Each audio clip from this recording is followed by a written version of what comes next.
എടീ, ഒരു കൊല്ലമായി നീ ഈ വീട്ടിൽ നിന്ന് പോയിട്ട് മെഡിസിന് പോയ പെണ്ണ. ഓ, അപ്പൊ മെഡിസിന് പഠിക്കുവാണല്ലേ? അതല്ല, ഇവളുടെ തലയ്ക്ക് സുഖം ഇല്ലാത്തത് കൊണ്ട് മെഡിസിൻ വാങ്ങാൻ പോയതാ. എന്റെ അമ്മേ, അതിന്ന് കുറച്ച് മെഡിസിൻ എടുത്ത് ഇവന്റെ അണ്ണാക്കിൽ ആദ്യം തള്ളു. ഇവന്റെ പ്രാന്ത് ആദ്യം മാറട്ടെ. അത് കൊള്ളാം. എടി ഉണ്ണിയാർച്ചേ, എന്താ ഉണ്ടായെന്ന് സത്യം പറയടി. ഞാൻ ഇങ്ങോട്ട് വരുന്ന വഴി ഒരു ചേട്ടനെ കണ്ടു. അപ്പൊ ആ ചേട്ടൻ എന്നോട് ചോദിക്കുവാ ഒരു ഉമ്മ തരുമോന്ന്. അപ്പൊ ഞാൻ ദേ ആ ഇരിക്കുന്ന പൂച്ചട്ടിയുടെ മറവി കൊണ്ടുപോയി ഒറ്റ ഉമ്മ വെച്ചു കൊടുത്തു. അപ്പൊ വേറൊരുത്തൻ എന്നോട് വന്ന് ചോദിക്കുക അവനും ഉമ്മ വേണോന്ന്. അപ്പൊ തന്നെ എന്റെ കയ്യിലിരിക്കുന്ന കുടം മറച്ചു വെച്ച് ഒറ്റ ഉമ്മ കൊടുത്തു.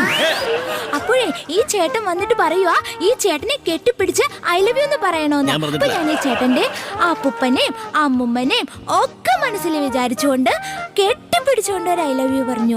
പിന്നെ